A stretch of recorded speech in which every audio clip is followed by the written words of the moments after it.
우리 옆에 분들, 앞뒤 분들에게 한번 인사합니다. 오늘도 잘 오셨습니다.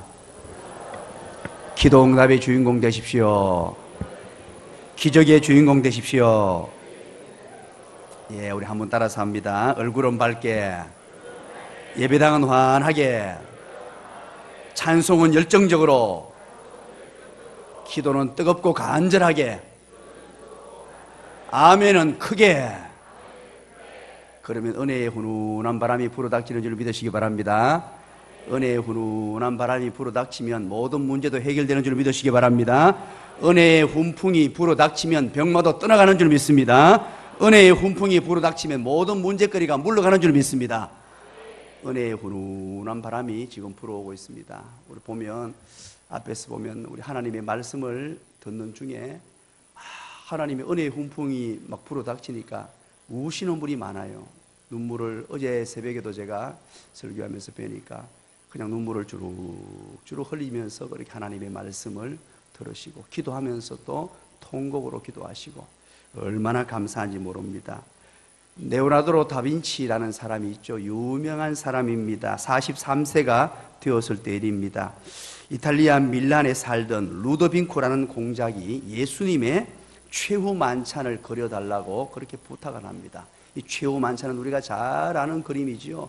이 루도빈코라는 이 공작의 부탁에 의해서 그림이 그려지게 되지요. 3년간의 작업 끝에 그림의 초벌이 완성이 되었습니다. 초벌이 완성이 되어서 아주 절친한 친구를 불러다가 이 그림을 보여줍니다. 내가 3년에 걸쳐서 이 그림을 이렇게 초벌이 완성되었는데 자네의 이 소견이 어떤가? 이 그림을 보고 무엇이 느껴지는가? 그렇게 물었습니다. 그때 다빈치의 친구가 이런 대답을 합니다. 예수님의 오른손에 들려있는 저 잔을 보니까 너무 사실적이고 너무너무 그림을 잘 그렸다. 진짜 컵같이 보인다. 이런 소견을 밝혔단 말이에요. 그랬더니만 이 다빈치가 붓을 들어서 그 컵을 지워버렸다 그래요. 그러니까 친구가 깜짝 놀랐습니다. 그림 한 벌을 3년간이나 걸쳐서 만들었는데 그 컵을 지워버리니까 깜짝 놀라서 아니 왜 그러는가?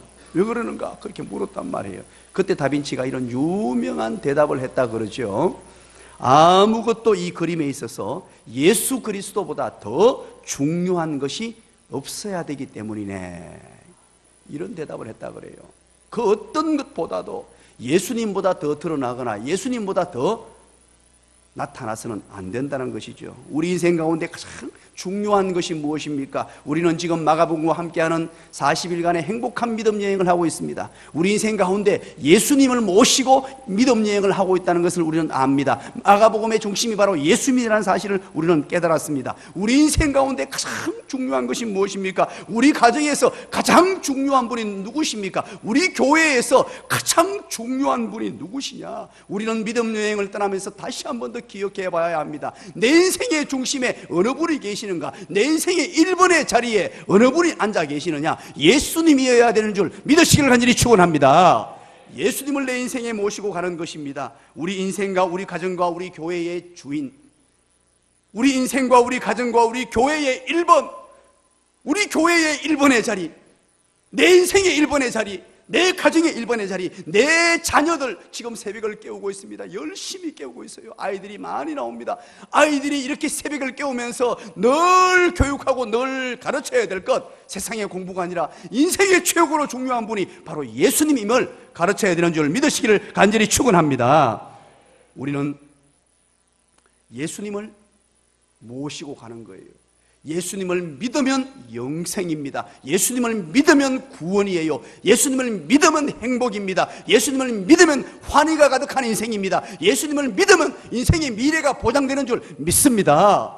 그러나 예수님을 거절하면, 예수님을 모시지 못하면 불행한 인생이 돼요. 예수님과 함께하지 아니하면 그 인생은 아무리 화려해 보이고 아무리 좋은 것 같아 보여도 예수님이 함께하지 않는 인생은 멸망이라고 합니다. 성경은 멸망이라고 우리에게 교훈을 해줘요.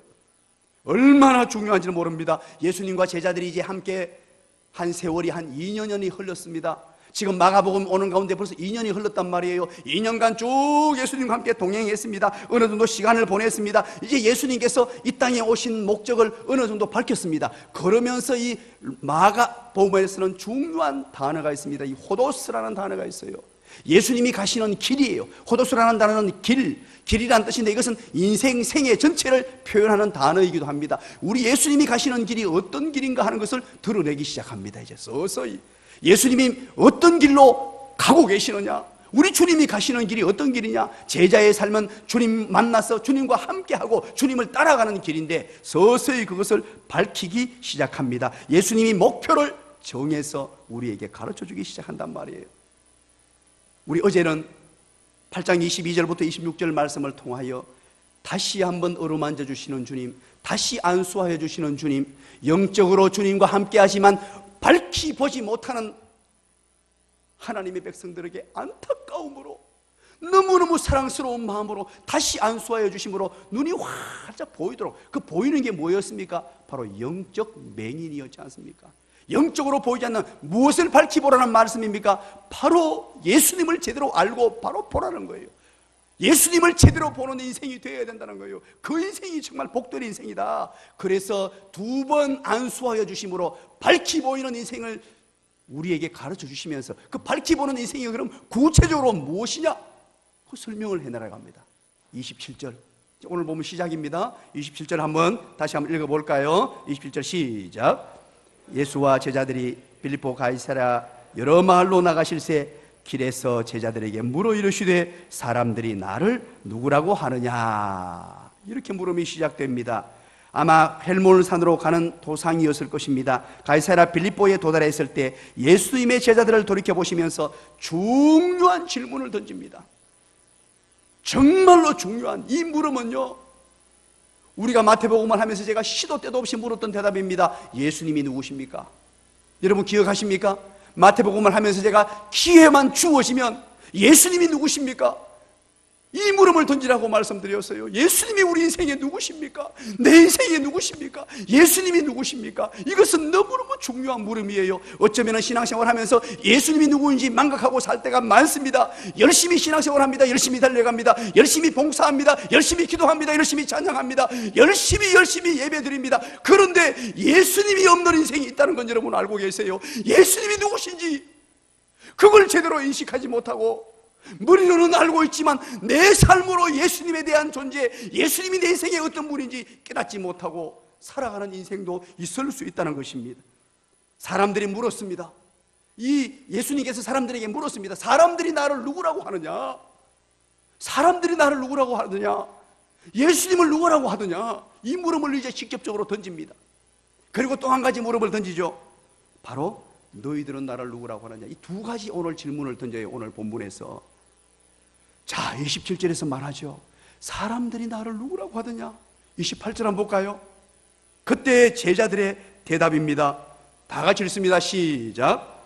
제자들이 여짜오되 이르되 세례 요한이라 하고 들으는 엘리야, 들으는 선지자 중에 하나라 하나이다. 아멘.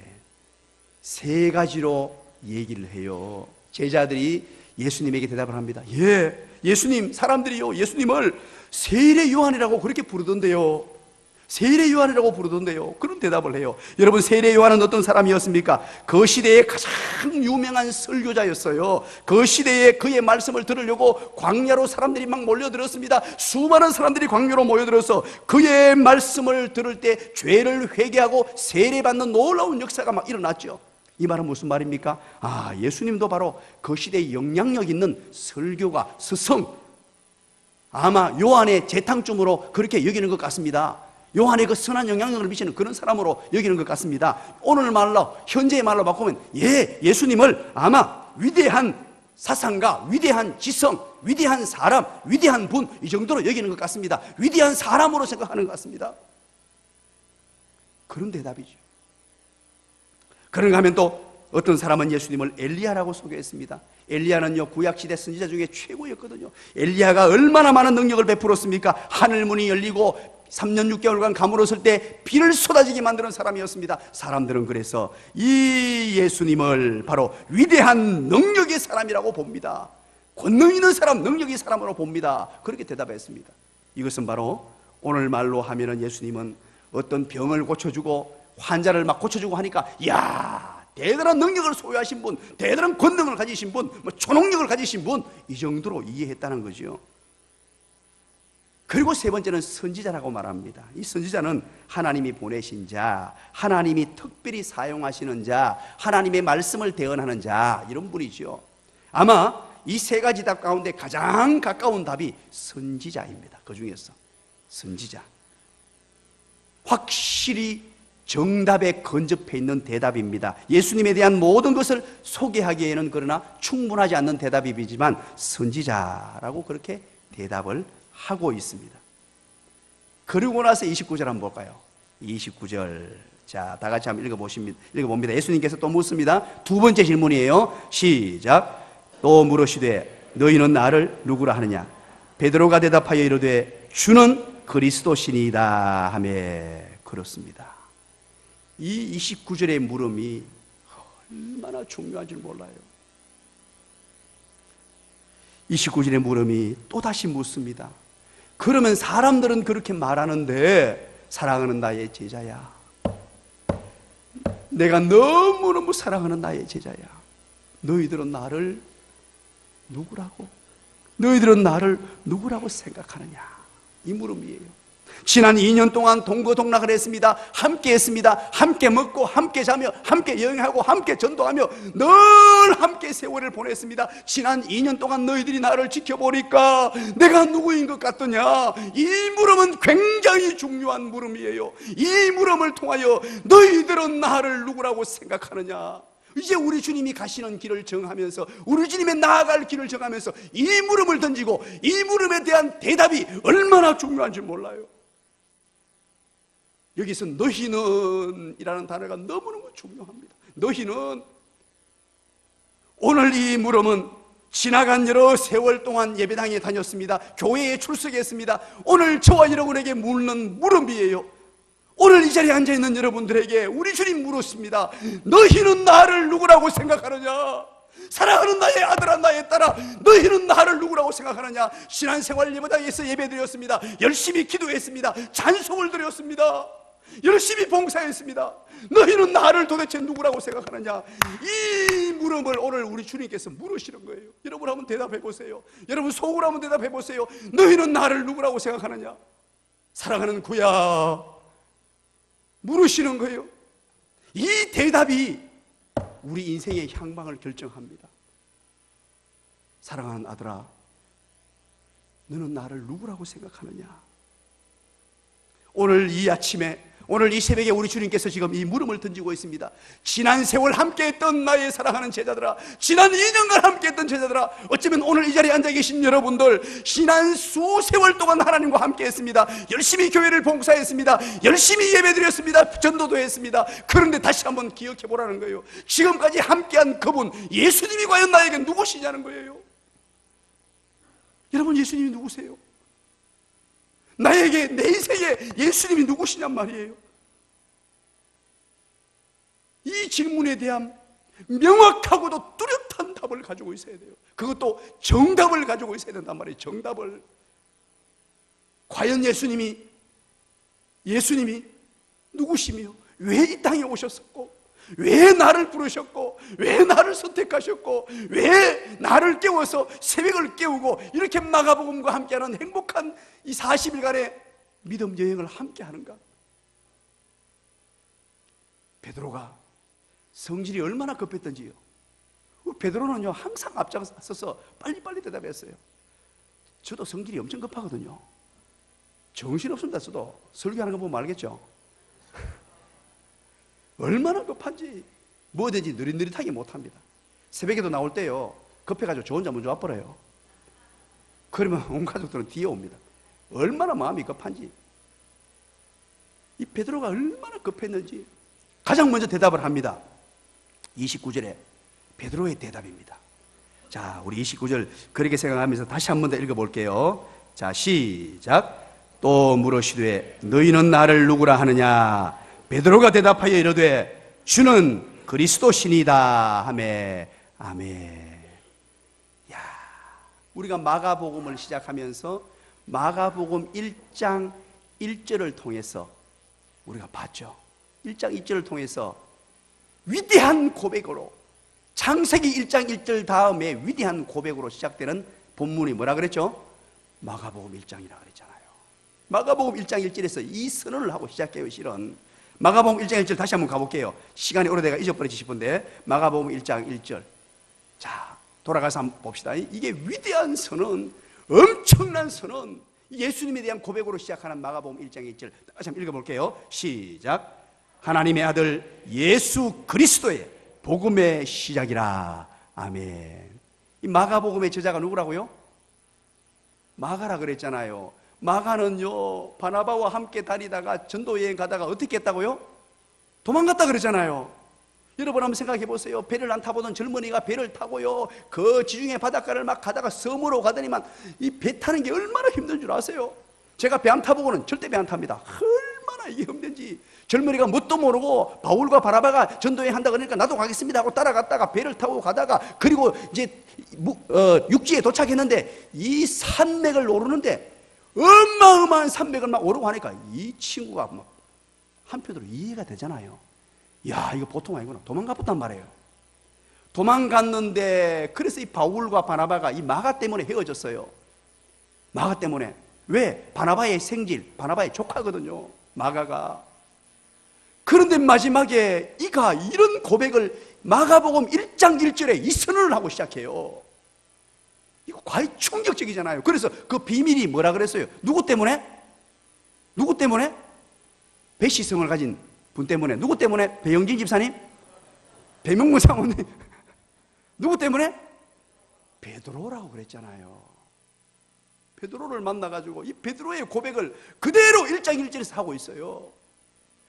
베드로를 만나가지고 베드로로부터 양육받고 훈련받고, 베드로가 깨달았던 그 예수님, 내 인생의 예수님이 누구시냐, 내 인생의 예수님이 누구시냐를 깨닫게 되고 그의 인생이 완전히 뒤집어져요. 복음 전하는 것을 포기하고 도망갔던 그가 마가복음의 위대한 마가복음의 저자가 되고 하나님의 복음을 위하여 사는 인생이 되고 하나님의 나라를 위하여 사는 인생이 되는 이 마가,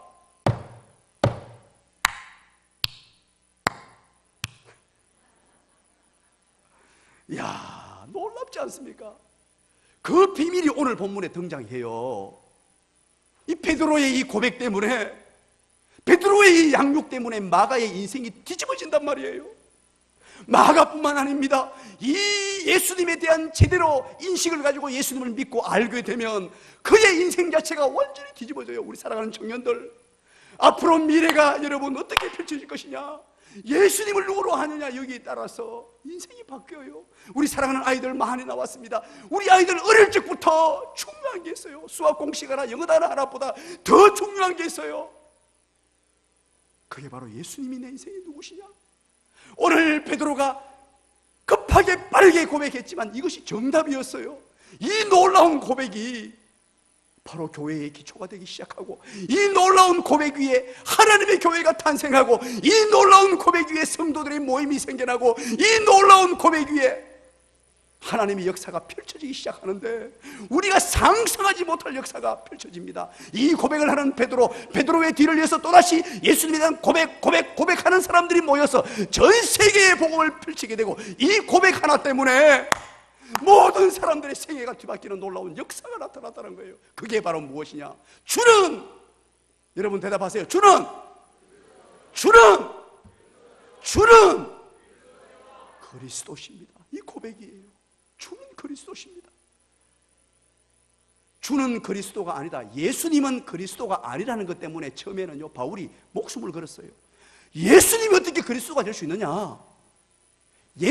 그리스도란 단어는 함께 쓸 수 없는 단어라고 생각했어요. 바울이 그것 때문에 목숨을 걸었어요. 그래서 예수님이 그리스도가 하는 사람들을 잡아 죽이기 시작했어요.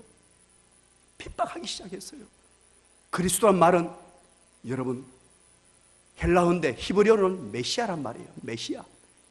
예수님이 메시아입니다, 이런 뜻이에요. 예수님이 메시아입니다. 예수님이 메시아입니다. 이 그리스도 메시아라는 뜻은 기름 부음을 받은 자라는 뜻이에요. 기름 부음을 받은 자. 구약 성경에 보면 선지자가 될 때 기름을 부었어요. 기름 부어가지고 선지자로 세웠단 말이에요. 그리고 기름 부어야 될 또 다른 두 종류의 직분이 있었어요. 그 첫 번째 직분은 제사장이었습니다. 또 한 직분은 왕이었습니다. 제사장과 왕에게 이런 기름 부음을 주었는데 그게 바로 그리스도란 말이에요. 기름 부었다, 기름 부어 세웠다, 그리스도다, 이런 말이에요. 그런데 이때 당시에 제사장이 되려면 양불 있죠. 양불에다가 기름을 가득 채워가지고 그 불로 기름을 이렇게 부었어요. 그렇게 부으면 그 사람을 이제 제사장으로 세워지는 거예요. 이스라엘 역사 가운데 제사장은 상당히 매우 중요한 역할을 합니다. 이스라엘 사람들에게 있어서 이 제사장은요, 어마어마하게 중요한 분이었어요. 그런데 이스라엘 백성들이 하나님께서 직접 기름을 부으셔서 완전한 제사장, 완벽한 제사장을 보내어 주신다라고 생각했어요. 그게 뭐냐? 바로 메시아에 대한 기다림, 즉 메시아 대망 사상이라고 합니다. 우리 민족을, 우리를 구원해 주실 거야. 그리스도를 보내셔서 우리를 구원해 주실 거야. 우리를 건져 주실 거야. 우리의 고통에서, 우리의 아픔에서, 우리의 눈물에서 메시아를 보내주셔서 우리를 고쳐주실 거야. 늘 이스라엘 백성들은 그 마음을 가지고 살았어요. 우리의 이 답답한 삶, 우리의 이 억울한 삶, 우리의 이 고통 삶, 우리의 이 절망의 삶을 하나님께서 직접 기름 부으셔서 완벽한 메시아 그리스도를 보내셔서 우리를 구원해 주시고 살려주실 거야. 이걸 기대하고 사는 사람들이 바로 이스라엘 백성이었단 말이에요. 그런데 이 제사장의 책임이 있었어요. 그 책임은 바로 제사를 드리는 것입니다. 아주 특별한 제사, 그 중에서 속죄의 제사를 드렸어요. 속죄의 제사. 죄인인 인간이 하나님 앞에 가려면 죄가 가로막혀서 하나님을 만날 수도 없고 하나님을 볼 수도 없고 하나님을 경험할 수도 없어요. 그래서 죄를 제거하는 작업, 속죄의 제사, 양을 잡고 소를 잡고 잡아서 죄 없이 하고 하나님과 나와의 관계에 죄가 막혀 있는 것을 뚫어주는 역할을 누가 했느냐? 제사장이 했단 말이에요. 제사장은 하나님과 인간 사이에서 속죄의 제물을 준비하여 제사를 드림으로 말미암아 하나님의 진노를 풀어드리고 하나님과 화목하게 하는 역할을 하셨어요. 그게 바로 제사장의 역할이었어요. 오늘 이 고백이 무슨 고백이냐? 이 베드로의 고백이 오늘 여기에서 기록된 이 말씀, 주는 그리스도십니다, 이렇게 기록하죠. 여기에다가 중간에 단어가 하나 빠졌어요. 정관사를 빼놨어요. 한글로 번역하면서. 헬라어에는 거기에 뭐가 들어있느냐? 그라는 단어가 들어있어요. 바로 주는 곧 그 그리스도이십니다, 이 뜻이에요. 주는 곧 그 그리스도이십니다. 이 베드로의 고백은 예수님은 그리스도신데 어떤 그리스도시냐? 바로 제사장의 이 신분을 완성시킨 분. 우리가 하나님 앞에 가려고 할 때에 죄 때문에 가로막혀 우리 하나님께 가지 못하는데 바로 그리스도가 되셔서 우리의 제사장적 신분을 다 완수하셔서 하나님께로 나갈 수 있도록 만드신 분, 그분입니다. 우리가 흔히 요즘 쓰는 말로 따라서 합니다. 구주란 말이에요. 예수님은 내 인생의 구주십니다. 내 인생의 구세주십니다. 내 인생의 구주입니다. 예수님 내 인생의 구주입니다. 이 고백이에요. 이 엄청난 고백을 베드로가 오늘 하고 있습니다. 사랑하는 여러분, 우리가 이 믿음 여행을 하면서 다시 한 번 더 깨우치고 깨달아야 될 것, 예수님은 내 인생의 구주인 줄 믿으시기 바랍니다. 나의 죄를 속량하시고 나의 죄를 깨끗이 하기 위해서 하나님과 내 사이에 가로막혔던 모든 죄의 허물들을 걷어내시기 위해서 구주로 오신 우리 주님, 그리고 왕입니다. 왕에게 기름 부었거든요. 제사장일 뿐만 아니라 이 그리스도라는 고백 속에 또 하나는 왕입니다. 왕의 기능은 통치하는 것입니다. 통치하고 나를 다스리고 내 운명을 주장하고 날마다 나의 삶을 인도하시는 분, 왕이 되어서 우리를 다스려 주시고 우리를 인도해 주시며 우리를 통치하시고 우리를 선한 길로 인도하시고 우리를 시마다 때마다 지켜주시는 분. 익숙한 단어, 우리가 지금 현재 쓰는 단어로 바꿔볼까요? 이 왕이란 말은 바로 이렇게 표현하면 돼요. 주님. 예수님은 나의 주님입니다. 주님을 세상 사람들이 쓰는 말로 바꾸면 뭡니까? 요즘요 남자애들이 여자애들한테 그렇게 말합니다. 남자애들이 우리 청년들 사귀면 남자애들이 여자애들한테 뭐라 그럽니까? 주인님 그러잖아요. 주인님 잘 섬기겠습니다. 그 말이에요. 주인님이라는 뜻이에요. 주님이란 말은 주인. 오늘 이 베드로의 고백이 예수님은 나의 주인님이십니다. 주님이십니다. 나의 왕이십니다. 그리스도입니다. 메시아입니다. 나를 다스리시고 나를 통치하시고 나를 지켜주시고 나를 인도하신, 가장 선한 길로 인도하실 분이 바로 예수님입니다. 그래서 우리는 예수를 그리스도로 발견한 사람, 예수님이 그리스도임을 아는 사람, 깨달은 사람을 우리는 뭐라고 부르느냐? 그리스도인이라고 부르는 거예요. 그리스도인. 이 이야기를 하시고 난 뒤에 31절, 우리 예수님께서 놀라운 비밀을 밝히시는 거예요. 한번 읽어볼까요? 놀라운 비밀인데 31절 다 같이 한번 읽겠습니다. 시작. 인자가 많은 고난을 받고 장로들과 대제사장들과 서기관들에게 버림받으여 죽임을 당하고 사흘 만에 살아나야 할 것을 비로소 그들에게 가르치시되. 아멘. 엄청난 비밀을 공개합니다. 그 비밀이 뭐냐? 비로소 저희들에게 가르쳤다. 비밀을 공개했다는 거죠. 십자가에 죽으시고 장사한 지 사흘 만에 부활하실 것을 공개하십니다.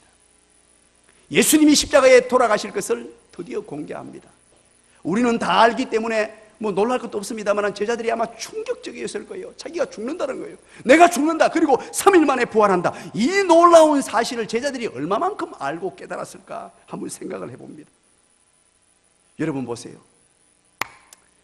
왜 이 시점에서 이 얘기를 밝히실까? 예수님은 그리스도신데, 그리스도는 뭐라고요? 첫 번째, 제사장이십니다. 구주입니다. 두 번째는 왕입니다. 왕은 우리의 주님이십니다. 이 두 가지가 성취되는 과정을 소개하는 거예요. 이 말은 먼저 예수님이 참된 제사장의 사역 직분을 감당하기 위해서는 반드시 죽으셔야 돼요.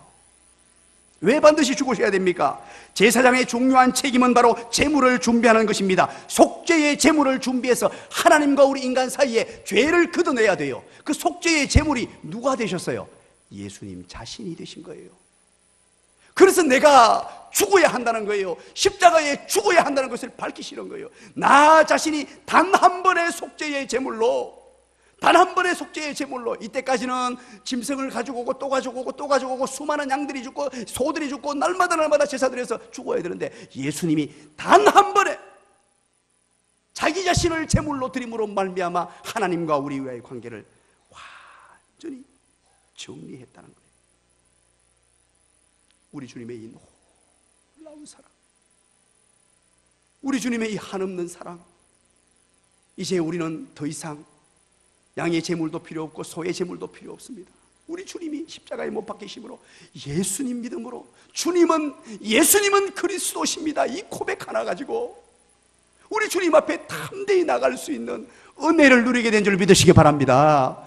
예수 그리스도의 십자가 죽으심으로 제사장적 신분을 완성해 주셨어요. 그리고 한 걸음 더 나아가서 우리 주님이 죽음으로 끝나버렸다면 이 그리스도의 사역이 성취될 수 없는데, 바로 죽었던 그분이 왕으로서의 통치 사역을 완성하시기 위하여 다시 부활하신 줄 믿으시기 간절히 축원합니다. 다시 살아나신 줄 믿으시기 간절히 축원합니다. 바로 31절 내용이 그 내용이에요. 사흘 만에 다시 살아나심으로 말미암아, 죽은 줄 알았던 그분이 다시 살아나심으로 말미암아 드디어 우리의 왕으로서, 우리의 주님으로서 우리를 인도하시고, 우리를 선한 길로 인도하시고, 우리를 통치하시고, 우리를 다스려 주시고, 지금 이 순간에도 우리를 붙들고 계시고, 우리를 눈동자와 같이 지켜주시고, 우리의 삶의 일거수일투족을 다 지켜보시는 나의 주님, 나의 구주, 나의 예수님, 기가 막히지 않습니까? 오늘 이 시간에도 새벽을 깨워서 하나님 앞에 나온 여러분들을 눈동자와 같이 지키시는 분이 우리 주님이신 줄 믿으시기를 간절히 축원합니다. 나의 모습이 어떠하든지 잘났든지 못났든지 새벽에 나오면서 눈곱도 못 떼고 나왔든지 어제 저녁에 잠을 못 주무셔서 눈이 꺼풀꺼풀 감기든지 상관없어요. 우리 아이들 오자마자 뒷머리를 대고 그냥 잠이 들어도 그 모습을 어여삐 여기시는 우리 주님이신 줄 믿으시기를 간절히 축원합니다. 바로 그 그리스도의 사역을 성취하신 분. 자, 여러분 이제 고백을 해보시죠. 여러분은 예수님을 누구라고 생각합니까? 여러분은 예수님을 누구시라고 생각합니까? 마가복음을 통한 믿음 여정을 가지면서 우리는 수많은 이적을 만났습니다. 기적을 만났습니다. 오병이어의 기적, 칠병이어의 기적, 파도를 잔잔하게 하는 기적, 혈루증을 고치는 기적, 죽은 자를 살리는 기적, 수많은 기적들을 만났습니다. 그 기적을 행하신 이유가 이제 오늘 본문에 나타나는 거예요. 그 기적에 매몰되지 말고 누구를 보라는 거예요? 우리 예수님을 바라보라는 거예요. 수많은 기적들 가운데 믿음 여행을 하면서 그 예수님의 본체를 제대로 알라는 거예요. 예수님의 말씀보다, 예수님의 가르치심보다, 예수님의 이적보다 더 중요한 것이 예수님 자신이라는 거예요. 우리는 신앙생활 하면서 분명하고도 명확하게 알아야 됩니다. 우리는 자칫 잘못하면 예수님에게 집중하는 것이 아니라 예수님의 가르침에, 예수님의 사역에, 또 예수님이 하라고 하시는 일들 때문에 예수님을 제대로 발견하지 못하고 제대로 예수님과 동행하지 못하는 삶을 살 수 있어요. 자나깨나 앉아나서나 일어서나 눈떠나 오직 예수님, 내 인생의 예수님은 어떤 분이신가? 이것이 오늘 본문에서 우리에게 주시는 교훈입니다. 우리 함께 기도할까요? 하나님 아버지, 고맙습니다. 나 같은 인생을 이렇게 하나님 부르셔서 우리 주님 십자가의 보혈의 은혜로 구원해 주시고 예수님을 그리스도라고, 예수님을 구주라고, 예수님을 나의 주님이라고 고백할 수 있는 은혜 주시니 감사합니다. 오늘 이 아침에 주님, 우리 주님을 찬양합시다. 우리 주님 예수님에게 사랑의 고백을 드립시다. 나를 위해 십자가에 못 박혀 죽으신 예수님, 나를 위해 부활하셔서 왕이 되신 예수님, 나를 지금도 눈동자와 같이 지켜주시고 바라보시는 나의 주님 고맙습니다. 감사합니다. 그리고 교회와 우리 나라와 민족을 위하여 우리 수능생들 이제 다음 주 목요일 시험입니다. 그리고 우리의 수많은 기도 제목들을 가지고 우리 두 손 높이 듭니다. 하나님 사랑하시는 자가 왔습니다. 하나님 사랑하시는 자가 왔습니다. 내 기도 들어주세요. 나를 어여삐 봐주세요. 우리 주님 세 번 부르고 기도